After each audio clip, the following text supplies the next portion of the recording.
नमस्कार साथियों, मैं आपका दोस्त विष्णु कुमार आप सभी का हार्दिक स्वागत करता हूं, अभिनंदन करता हूं भारत के सबसे बड़े ऑनलाइन एजुकेशन प्लेटफॉर्म अनअकैडमी पर। कैसे हैं साथियों, ये चैनल राजस्थान एग्जाम है जो डेडिकेट है आपके लिए आरपीएससी और आरएसएम एसएसबी बोर्ड की जितनी भी अपकमिंग एग्जाम है उनके लिए, यानी आपकी सफलता इसका इस चैनल का मुख्य लक्ष्य है। और आपके जितने भी विषय हैं, history, polity, geography, economics, current affairs, आपकी आईआर, हिंदी, इंग्लिश, सभी की क्लासेस इसके ऊपर आपके लिए चल रही है साथियों। इसी क्रम में मैं विष्णु कुमार आपके साथ जुड़ा हूँ राजस्थान ज्योग्राफी, इंडियन ज्योग्राफी और वर्ल्ड ज्योग्राफी के लिए। राजस्थान ज्योग्राफी की सीरीज में हम आगे बढ़ते हैं, तो उससे पहले मैं बताता हूँ आपको अनअकैडमी के प्लस कोर्स के बारे में।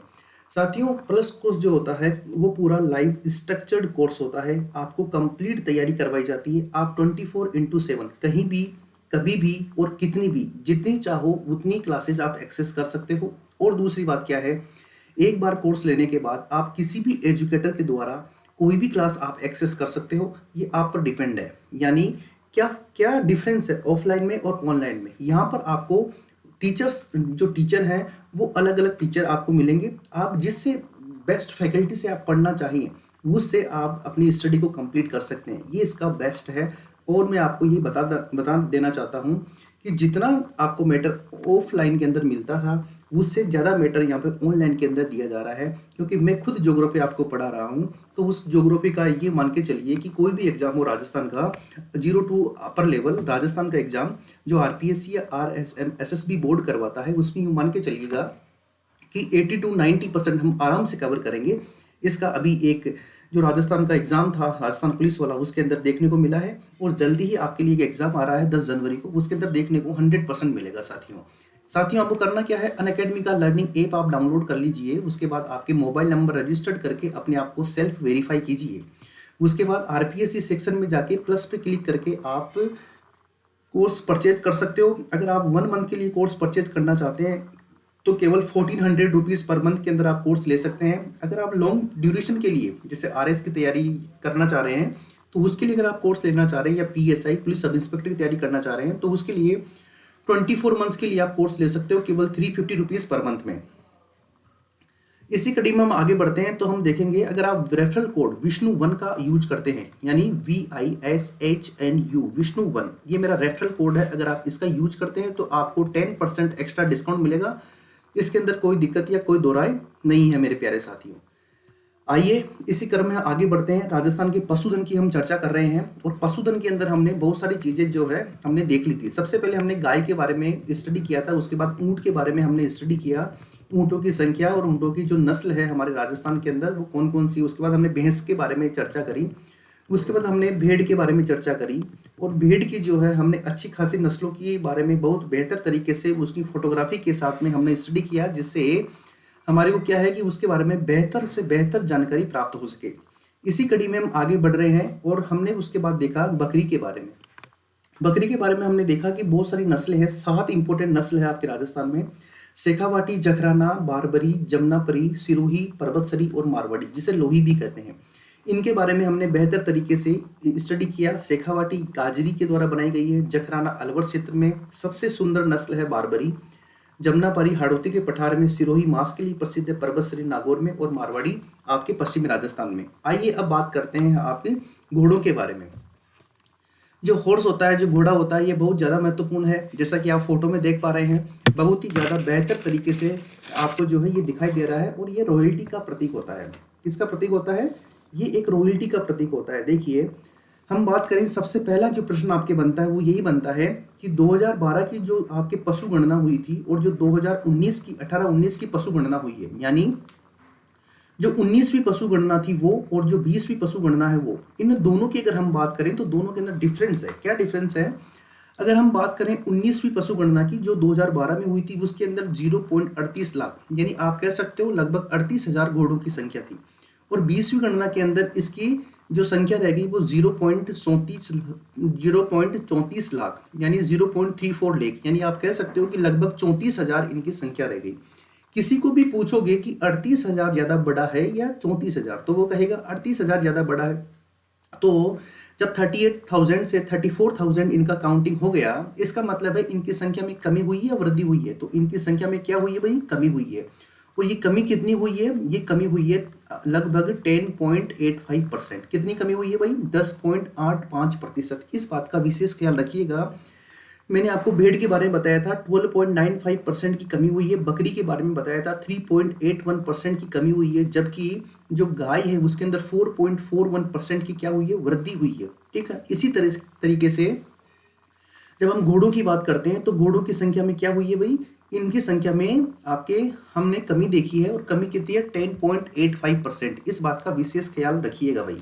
ठीक है, इसी कड़ी में हम आगे बढ़ते हैं, तो हम देखते हैं क्या देखते हैं। तो देखो 10.85% इसमें कमी हो गई।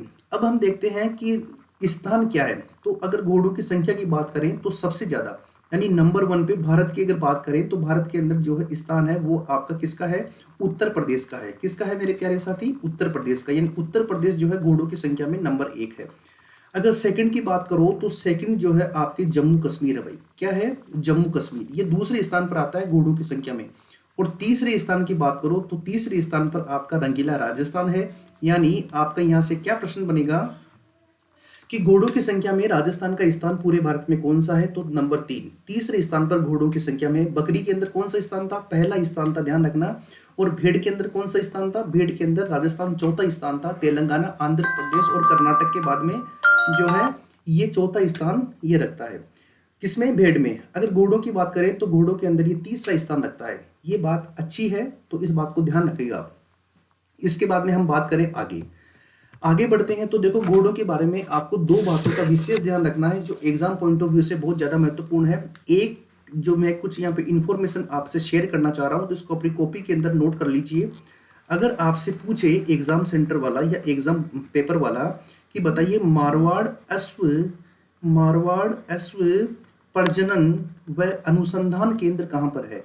क्या पूछे कि मारवाड़ अश्व प्रजनन व अनुसंधान केंद्र कहाँ पर है? तो मेरी बात सुनिए साथियों, अनुसंधान केंद्र या अनुसंधान संस्था, तो ये आपके एक जगह है जिसका नाम है केरू। और ये जो केरू जगह है ये कहाँ पर है? ये आपके जोधपुर में है। साथियों बहुत ज्यादा महत्वपूर्ण फैक्चुअल चीजें चल रही है यहाँ पे, तो ध्यान रखिएगा। अगर आपसे पूछे कि मारवाड़ अश्व प्रजनन व अनुसंधान केंद्र कहाँ पर है, तो उसका आंसर क्या होगा? केरू। और केरू कहाँ पर है? जोधपुर में है। इसके अलावा अगर आपसे पूछे कि अश्व विकास कार्यक्रम क्या है? अश्व विकास कार्यक्रम, तो अश्व का मतलब क्या होता है? घोड़ा होता है। और अश्व विकास का मतलब उनका डेवलपमेंट। तो अश्व विकास कार्यक्रम आपके मुख्य रूप से बाड़मेर में चलाया जा रहा है। कहां पर चलाया जा रहा है? बाड़मेर में। और किसके लिए चलाया जा रहा है? एक आपके घोड़े की नस्ल है जिसका नाम है मालानी नस्ल। क्या नाम है? मालानी। और एक आपकी नस्ल है जिसका नाम है काठियावाड़ी। क्या नाम है? काठियावाड़ी नस्ल। ये जो दोनों नस्ल हैं, इन दोनों के द्वारा जो है इन दोनों नस्लों का विकास किया जा रहा है आपके अश्व विकास कार्यक्रम में। ये दूसरी बात हुई।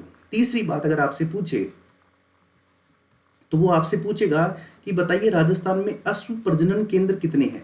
क्या है? अश्व प्रजनन केंद्र यानी ब्रीडिंग सेंटर, यानी हॉर्स ब्रीडिंग सेंटर कितने हैं? तो इनकी संख्या आपके 10 है।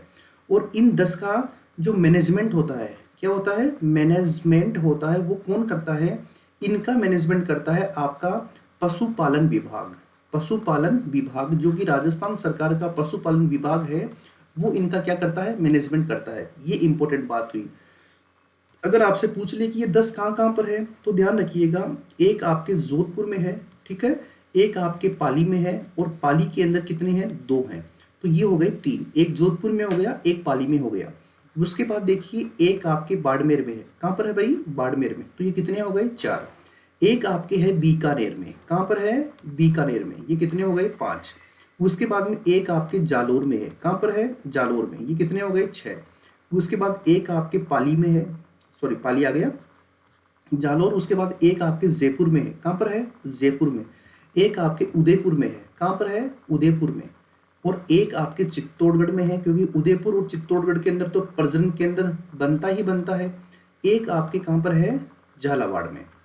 कहाँ पर है मेरे प्यारे साथी? झालावाड़ में। तो देखिए जोधपुर पाली के अंदर 2 हो गए, जालोर, उसके बाद बाड़मेर, उसके बाद बीकानेर, उसके बाद जयपुर, उसके बाद उदयपुर, उसके बाद चित्तौड़ और उसके बाद झालावाड़। ये आपके क्या है? 10 अश्व प्रजनन केंद्र हैं जो आपके एग्जाम के अंदर भी पूछे जा सकते हैं भाई। बात समझ आ रही है ना?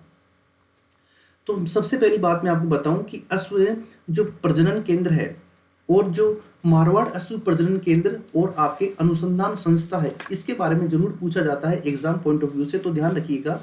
ये आपके कहाँ पर है? ये आपके केरू में है, और केरू कहाँ पर है? आपके जोधपुर में है भाई। इसी कड़ी में हम आगे बढ़ते हैं तो हम देखते हैं घोड़ों की नस्लों के बारे में। घोड़ों की नस्ल की अगर हम बात करें तो घोड़ों की नस्ल के अंदर सबसे महत्वपूर्ण नस्ल है जिसका नाम है मालानी नस्ल। क्या नाम है भाई? मालानी। और ये जो मालानी नस्ल है, इसके घोड़े आपके बाड़मेर क्षेत्र में मिलते हैं। कहाँ पर मिलते हैं? बाड़मेर क्षेत्र में मिलते हैं मालानी नस्ल के घोड़े। और इसकी बात आप देखिए, ये जो मालानी नस्ल है ये आपके बाड़मेर में मिलती है। इसके बाद देखिए इसकी क्या खास बात है। इसकी खास बात ये है कि ये आपके दौड़ के लिए बहुत ज़्यादा प्रसिद्ध है। किसके लिए प्रसिद्ध है भाई? दौड़ के लिए बहुत ज़्यादा फेमस है आपके मालानी नस्ल के घोड़े। तो ये इसकी खास बात है, तो इसका आप थोड़ा नोट करके रखिएगा। इसको एग्जाम पॉइंट ऑफ व्यू से ही थोड़ा महत्वपूर्ण है और एग्जाम में पूछा भी जाता है। इसी क्रम में हम आगे बढ़े थोड़ा सा, तो दूसरा आता है आपके मारवाड़ी नस्ल। मारवाड़ी नस्ल के जो घोड़े हैं ये मुख्य रूप से आपको कहाँ पर मिलते हैं? ये मारवाड़ी नस्ल के घोड़े आपको मारवाड़ क्षेत्र में मिलते हैं। और मारवाड़ की जब हम चर्चा करते हैं तो सबसे महत्वपूर्ण कौन से जिले का नाम आता है? आपके जोधपुर जिले का नाम आता है। ठीक है, तो मारवाड़ी नस्ल का घोड़ा आपको कहाँ पर मिलेगा? जोधपुर का। मालानी नस्ल का घोड़ा आप देख सकते हो इस पिक्चर में, ये इस तरह का मालानी नस्ल का घोड़ा आपको दिखाई देता है। जो मारवाड़ी नस्ल है ये आपके मारवाड़ क्षेत्र यानी जोधपुर के अंदर मुख्य रूप से मिलती है। और ये भी किसके लिए फेमस है? ये भी आपके दौड़ के लिए फेमस है भाई। घोड़ा है तो घोड़ा किसके लिए बना है? दौड़ के लिए बना है और घुड़सवारी के लिए बना है, तो ये इसके लिए फेमस है। ये हो गया आपके मालानी नस्ल का घोड़ा हो गया। कहाँ पर है ये? बाड़मेर में। इसके अलावा ये किसके लिए फेमस है? ये आपके दौड़ के लिए फेमस है। जो तीसरा नस्ल है ये आपकी कौन सा है? मारवाड़ी। मारवाड़ी जो नस्ल है ये भी आपके मारवाड़ क्षेत्र यानी जोधपुर क्षेत्र के अंदर मिलता है। तो आप देख सकते हो इसकी जो फोटो है वो आप यहाँ पर देख लो, कितना बेहतर है। पूरे मरुस्थल के अंदर दौड़ लगा रहा है। देखो ये क्या होता है? रॉयल्टी का प्रतीक होता है। रॉयल्टी मतलब थोड़ा ऐसे शानो शौकत का प्रतीक होता है भाई। ठीक है, तो देखो ये देखो इसके बाल जो है इसकी खूबसूरती को और बढ़ा देते हैं, ताकत बहुत ज़्यादा होती है। एक सबसे इंपॉर्टेंट नस्ल है आपके काठियावाड़ी।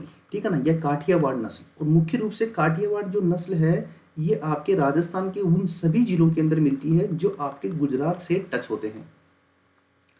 आपने एक घोड़े का नाम तो सुना होगा जिसका नाम है चेतक। मतलब यूं कहते हैं कि ये घोड़ा और इस घोड़े का असवार यानी इस घोड़े का जो सवार था, ठीक है, वो प्रकृति ने मुख्य रूप से कोई विशेष रूप से ही उन्हें दोनों को जन्म दिया था। यानी वैसा घोड़ा और वैसे घोड़े का सवार दोबारा कभी इस धरती पे आया ही नहीं, ऐसी बात बताई जाती है भाई। समझ रहे हो ना मेरी बात में क्या कहना चाह रहा हूँ?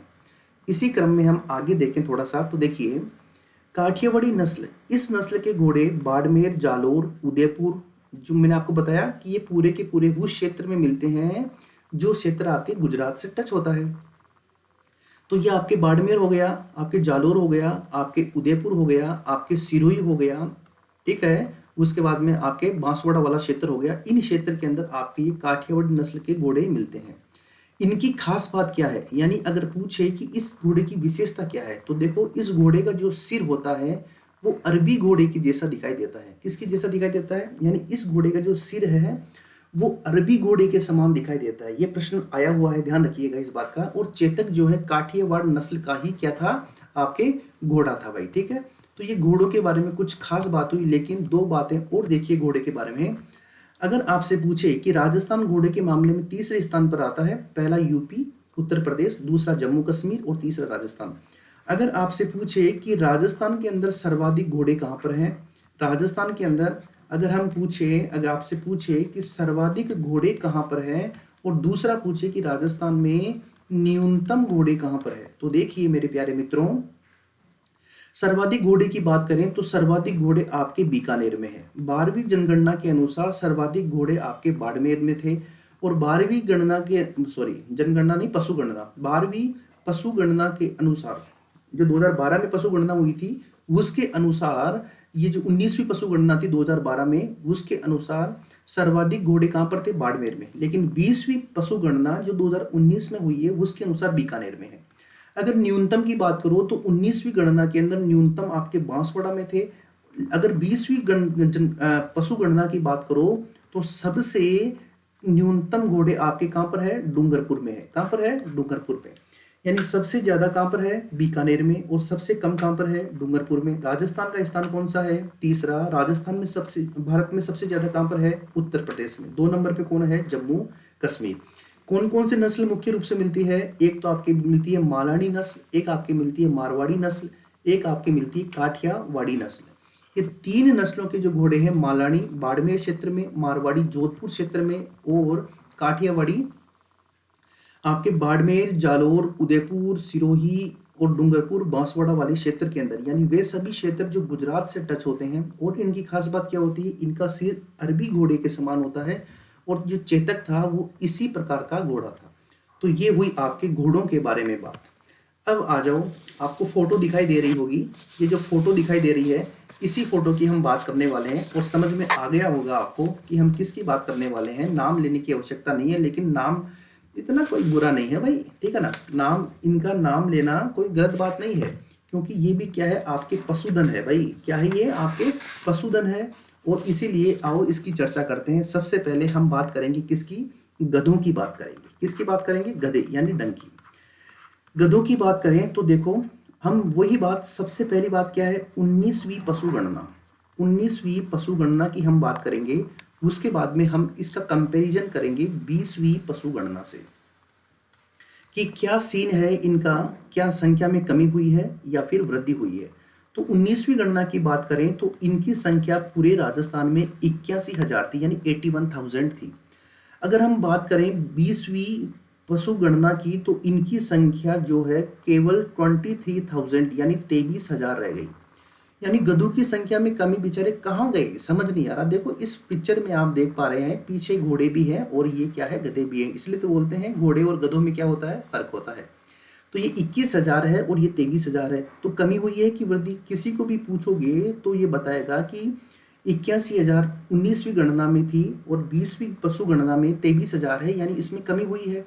और कमी कितनी हुई है? 71.31% की कमी हुई है। तो इस बात को नोट करके रखिएगा, एग्जाम में पूछने की पूरी संभावना है कि गधों की संख्या में अगर कमी हुई है तो कमी कितनी है? 71.31%, यानी लगभग 71% जो है गधों की संख्या में कमी हो गई है। बेचारे क्या करें, ठीक है, मामला थोड़ा गंभीर होता दिखाई दे रहा है।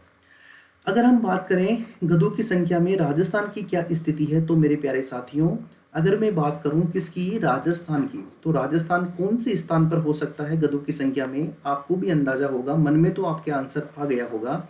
तो मैं बताना चाहता हूं कि ये आपके पहले स्थान पर होगा। यानी कौन से स्थान पर होगा? पहले स्थान पर, यानी फर्स्ट रैंक पर है गधों की संख्या में राजस्थान। गधों की संख्या में कौन से स्थान पर है? पहले स्थान पर है। तो ये पहली बात हुई इसकी। हम बात करें राजस्थान की, तो राजस्थान के अंदर 2 चीजें हम देखते हैं कि सर्वाधिक गधों की संख्या कहां पर है, और दूसरा हम देखते हैं कि न्यूनतम गधों की संख्या कहां पर है। सर्वाधिक की बात करें तो सर्वाधिक गधे आपके बाड़मेर में है। कहां पर है भाई? बाड़मेर में है। और अगर न्यूनतम गधों की बात करें तो न्यूनतम गधे आपके कहां पर है? टोंक में है, यानी जो नवाबों का शहर है उस टोंक के अंदर न्यूनतम गधों की संख्या मिलती है। एक आपने नाम सुना होगा खच्चर का, ठीक है ना। तो अगर खच्चर की बात करें तो खच्चर में राजस्थान का स्थान जो है वो 11वां है। राजस्थान का स्थान कौन सा है? 11वां है। यानी गधों और खच्चर को जो है लगभग एक ही साथ में नापा जाता है, एक ही साथ में तोला जाता है। 11th पोजीशन पे है आपके खच्चर। कहाँ पर है ये? आपके राजस्थान में 11वें नंबर पे है, ठीक है। गधों की बात करें तो गधों का एक खूबसूरत बात और है कि गधों का एक प्रसिद्ध मेला लगता है, ठीक है ना। एक फेमस फेयर लगता है, प्रसिद्ध मेला लगता है। इस मेले के भी क्या है, आपको ये जानना है कि मेला कहाँ पर लगता है। तो एक क्षेत्र है साथियों जिसका नाम है लूणियावास। क्या नाम है? लूणियावास। और लूणियावास कहाँ पर है? आपके जयपुर में है। और यहाँ पर ये मेला लगता है भाई, ठीक है। जयपुर के अंदर एक शक्ति पीठ भी है, शक्ति धाम भी है, जिसके अंदर जो पुजारी होता है वो कुमार होता है और उनका जो वाहन है वो गधा है, ठीक है। तो उसका भी ध्यान रखिएगा क्योंकि सब चीजें एक साथ मिक्स होकर चलती है भाई। तो ये है गधों के बारे में कुछ खास बात, कोई विशेष बात नहीं है, बस ये 2-3 बातें ध्यान रखनी है कि 71% जो है इनके अंदर 19वीं गणना से 20वीं पशु गणना में कमी हो गई है और इनकी संख्या 23,000 है। राजस्थान जो है पहले स्थान पर है इनकी संख्या में। सर्वाधिक बाड़मेर में है, न्यूनतम आपके टोंक में है, और प्रसिद्ध मेला लूणियावास जयपुर में लगता है। तो देखो सर्वाधिक गधे आपके राजस्थान में मिलते हैं, सबसे अधिक गधे बाड़मेर में और सबसे कम आपके टोंक में मिलते हैं। गधों का मेला कहाँ पर लगता है? लूणियावास। लूणियावास कहाँ पर है? जयपुर में है।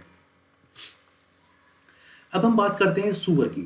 देखो सूअर जो है बहुत ही इंपॉर्टेंट है प्रकृति के लिए। क्या क्यों इंपॉर्टेंट है? एक तो ये क्या करते हैं? गंदगी साफ करते हैं। क्या साफ करते हैं? गंदगी साफ करते हैं, यानी आपके एनवायरनमेंट को क्लीन रखते हैं। दूसरी क्या बात है? दूसरे प्रकार के सूअर होते हैं जिनको पालते हैं और उनको अच्छा खिलाते पिलाते हैं। जब वो मोटे जैसे हो जाते हैं ना, सांड की जैसे, तो फिर उनको उनको जो है मांस के रूप में प्रयोग करते हैं। तो ये मांस के व्यापार के अंदर बहुत ज़्यादा महत्वपूर्ण है। तो सूअर की बात करें तो सूअर पालन में राजस्थान का स्थान कौन सा है? 17, यानी राजस्थान जो है 17वें स्थान पर है सूअर पालन में। और सबसे अधिक सूअर आपके भरतपुर में मिलते हैं। ध्यान रखिएगा, सबसे अधिक सूअर कहाँ मिलते हैं? भरतपुर में। और सबसे कम सूअर आपके मिलते हैं डूंगरपुर में। कहाँ पर मिलते हैं? भरतपुर और डूंगरपुर में। यानी सूअर की बात करें तो सूअर सबसे अधिक भरतपुर में और सबसे कम डूंगरपुर में। अगर हम बात करें इसकी नस्लों के बारे में, तो अगर आपने नाम सुना होगा लार्ज व्हाइट। लार्ज व्हाइट यानी लार्ज का मतलब होता है बड़ा, व्हाइट का मतलब होता है सफेद, यानी बड़े बड़े सफेद सफेद जो है ऐसे गुलाबी गुलाबी कलर के ये होते हैं सूअर, जिनको मांस के लिए पालते हैं।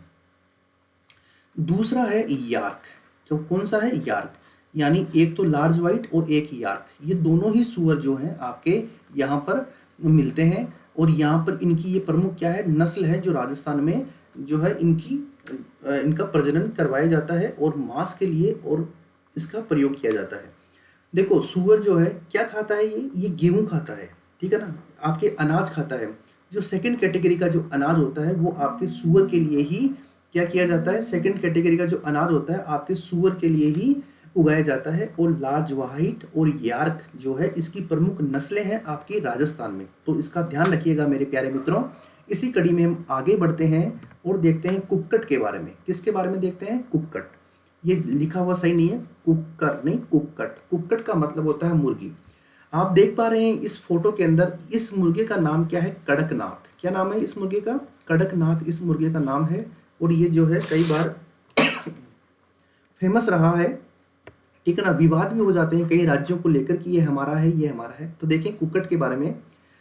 कुक्कट की बात करें तो देखो राजस्थान में सबसे अधिक कुक्कट आपके अजमेर में मिलते हैं। पहला प्रश्न आपकी यही बनता है कि राजस्थान में सबसे अधिक कुक्कट कहाँ पर मिलते हैं? आपके अजमेर में।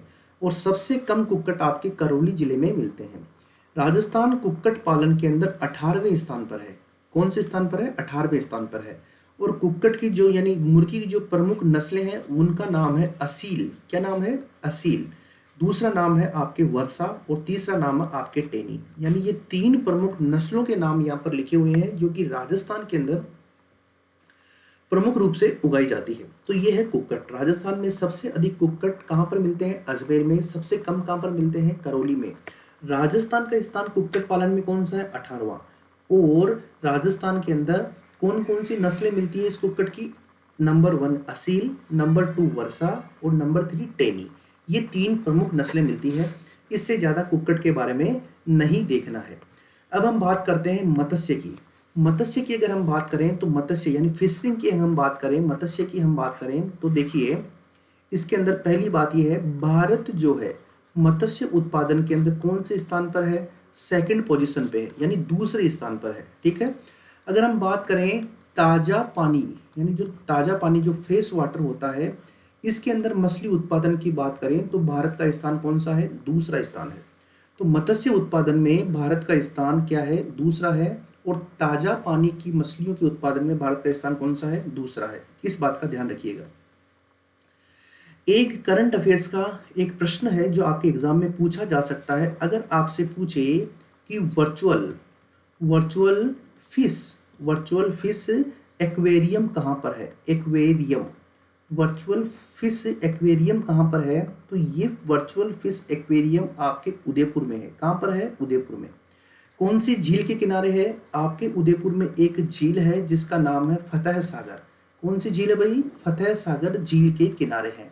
इस बात का ध्यान रखिएगा, फतेह सागर झील के किनारे है आपकी वर्चुअल फिश एक्वेरियम, ठीक है। अगली बात देखिए, इस वर्चुअल फिश एक्वेरियम में क्या है, 16 देशों से मछलियों को लाया गया है। कितने देशों से? 16 देशों से। और कितने प्रकार की मछलियां हैं? 216 प्रकार की मछलियां हैं। 216 प्रकार की क्या है? मछलियां हैं। ठीक है। अब आप बोलोगे साहब ये क्यों बता रहे हो, किस काम का है मेरे प्यारे साथियों? ये इस काम का है क्योंकि इसका एक उपनाम रखा गया है। क्या रखा गया है? इसका एक उपनाम रखा गया है और इसका उपनाम है under the sun. Under the सन यानी अंडर दी सन इसका उपनाम रखा गया है। और ये उपनाम आपको एग्जाम के अंदर पूछा जाएगा। अगर आपने इसको अच्छे से नहीं पढ़ा तो फिर इसका आप सही आंसर नहीं दे पाएंगे मेरे प्यारे मित्रों। बात समझ रहे हो ना मैं क्या कहना चाह रहा हूं? तो इसलिए इस नाम को आपको देखना, इस नाम को जानना बहुत जरूरी है। इसी कड़ी में हम आगे बढ़ते हैं। तो देखिए एक बार, ये मत्स्य पालन में भारत का स्थान दूसरा है, यानी सेकंड पोजीशन पे है। वर्चुअल फिश एक्वेरियम आपके उदयपुर में है। 16 देशों की 216 प्रकार की मछलियां हैं और इसका नाम क्या है? अंडर दी सन, यानी अंडर दी सन इसका उपनाम है। इसको एग्जाम में पूछा जा सकता है। अब देखिए खास बात क्या है, आपके राजस्थान में मत्स्य प्रशिक्षण विद्यालय कहाँ पर है? उदयपुर में है। दूसरी खास बात क्या है, आपका पहला मत्स्य अभयारण्य। देखो हमने जब वाइल्ड लाइफ के बारे में स्टडी किया था तो हमने देखा था कि राजस्थान में 3 टाइगर रिजर्व हैं। राजस्थान में जो है आपके 3 नेशनल पार्क हैं। राजस्थान के अंदर 27 अभयारण्य यानी सेंचुरीज है। राजस्थान के अंदर जो है 14 आपके आखेट निषेध क्षेत्र 33 है। 14 आपके संरक्षित क्षेत्र हैं। ठीक है। 7 आपके मृग वन है। ठीक है। 4 आपके बायोलॉजिकल पार्क हैं। इसके अलावा प्रत्येक जिले का एक शुभंकर है। ठीक है। तो इन सब के बारे में जब हम चर्चा करी थी तो यहाँ पर मैंने आपको बताया था 27 अभयारण्य है यानी सेंचुरीज है आपके राजस्थान में। तो ये पहला जो मत्स्य अभयारण्य है ये आपके बड़ी तालाब उदयपुर में है। इन जो वाइल्ड लाइफ के अभयारण्य है इनके अंदर इसको शामिल नहीं किया गया है, इस बात का आप ध्यान रखिएगा। लेकिन इसका नाम क्या रखा है? राजस्थान का पहला मत्स्य अभयारण्य जो कहाँ पर है? आपकी बड़ी तालाब। और बड़ी तालाब कहाँ पर है? आपके उदयपुर में है। कहाँ पर है? उदयपुर में है। इसके अलावा अगर आपसे पूछे कि मत्स्य सर्वेक्षण यानी मत्स्य यानी फिशरिंग सर्वे एंड रिसर्च इंस्टीट्यूट यानी मत्स्य सर्वेक्षण एवं अनुसंधान संस्थान कहाँ पर है? तो ये आपके उदयपुर में है भाई। कहाँ पर है? उदयपुर में। मत्स्य प्रशिक्षण विद्यालय उदयपुर में है। पहला मत्स्य अभयारण्य उदयपुर में है। मत्स्य सर्वेक्षण व अनुसंधान संस्था आपके कहाँ पर है? उदयपुर में। विश्व मत्स्य दिवस 21 नवंबर को मनाया जाता है। 21 नवंबर को मनाया जाता है। तो ध्यान रखिएगा, विश्व मत्स्य दिवस कब मनाते हैं? 21 नवंबर को मनाते हैं। राष्ट्रीय मत्स्य बीज फार्म, जब मत्स्य का उत्पादन कर रहे हैं तो मत्स्य के लिए बीज भी चाहिए। तो ये बीज आपके कासिमपुरा एक जगह है कोटा में और भीमपुरा एक जगह है बांसवाड़ा में। यहाँ पर ये मत्स्य बीज उत्पादन फार्म बनाए गए हैं। इसकी कुछ नस्लें हैं। मछली की भी देखो नस्लें हैं। देसी नस्ल की बात करें तो एक है कतला, एक है रोहू और एक है मृगल। कतला, रोहू और मृगल ये तीनों क्या है? आपके राजस्थान के अंदर जो मछली का उत्पादन होता है उसमें जो देसी नस्ल की मछलियां हैं वो कतला, रोहू या मृगल, इन 3 प्रकार की जो है मछलियों से नस्लों से ये 3 प्रकार की प्रमुख नस्लें मिलती हैं। अगर विदेशी नस्लों की बात करें तो कॉमन कॉर्प, सिल्वर कॉर्प और ग्रास कॉर्प, यानी कॉमन कॉर्प, सिल्वर कॉर्प और ग्रास कॉर्प ये क्या है? आपकी विदेशी नस्लें हैं मछलियों की जो कि राजस्थान के अंदर मिलती है। तो ये कुछ खास बातें थी आपकी मछलियों के बारे में। तो अब जो है लगभग आपके पूरे के पूरे जो है हम बात करें पालतू पशुओं की तो उसके अंदर लगभग सबको हमने देख लिया है। मुझे नहीं लगता कि कोई अभी तक कोई पशु हमारे से रहा होगा। हमने गाय देखी, हमने भैंस देखी, हमने बकरी देखी, हमने भेड़ देखी, हमने घोड़े देखे, हमने ऊंट देखे, हमने जो है ऊंट के बाद में हमने क्या देखा? हमने मछली के बारे में देखा। ठीक है। और उसके बाद में हमने गधों के बारे में देखा और मछली के बारे में देखा। ठीक है। और खच्चर के बारे में देखा, सूअर के बारे में देखा। तो इन सब से जो है हमारा राजस्थान का जो पशु संपदा वाला टॉपिक है वो कंप्लीट तो नहीं हुआ है, लेकिन जो बड़ी बड़ी ये जो नस्लें हैं इनके बारे में हमने पूरा देख लिया है, यानी किस किस प्रकार के पशु संपदा आपके राजस्थान में मिलती है। अब हम क्या देखेंगे, कल कल वाली क्लास में हम देखेंगे कि कौन कौन सी पशुओं के लिए कौन कौन सी स्कीम चलाई जा रही है राजस्थान सरकार के द्वारा या भारत सरकार के द्वारा, या फिर राजस्थान की इकोनॉमी सर्वे जो आर्थिक समीक्षा है उसके अंदर क्या कुछ विशेष बातें हैं जो आपके एग्जाम पॉइंट ऑफ व्यू से बहुत ज़्यादा महत्वपूर्ण है। तो साथियों, जैसा कि मैंने आपसे पहले ही वादा किया था, मेरी क्लास में मैं आपको करंट अपडेट के साथ में इकोनॉमिक सर्वे के अपडेट के साथ में पूरे टॉपिक करवाऊंगा। इसीलिए मैं लगभग ये विश्वास करता हूं कि 80 से 90% प्रश्न जो है आपके एग्जाम में जो टॉपिक मैंने आपको स्टडी करवाया है या हमने साथ मिलकर उसको पढ़ा है उसके अंदर मिलने की पूरी पूरी संभावना रहेगी मेरे प्यारे मित्रों। तो आज के लिए इतना ही काफ़ी है। इसके जो आगे वाला टॉपिक है उसके बारे में हम कल चर्चा करेंगे और इस टॉपिक को कंप्लीट करेंगे। अपना ध्यान रखिएगा, स्वस्थ रहिए, खुश रहिए, मस्त रहिए और कोरोना से बच के रहिए, क्योंकि आप जानते हैं पहला सुख निरोगी काया होता है, इसलिए उसका ध्यान रखना बहुत जरूरी है। उसके बिना लाइफ में कुछ भी नहीं है भाई। ठीक है, तो ये कुछ खास बातें थी आज के बारे में, तो अपना ध्यान रखिएगा और जल्दी ही मिलते हैं कल। जय हिंद, जय भारत।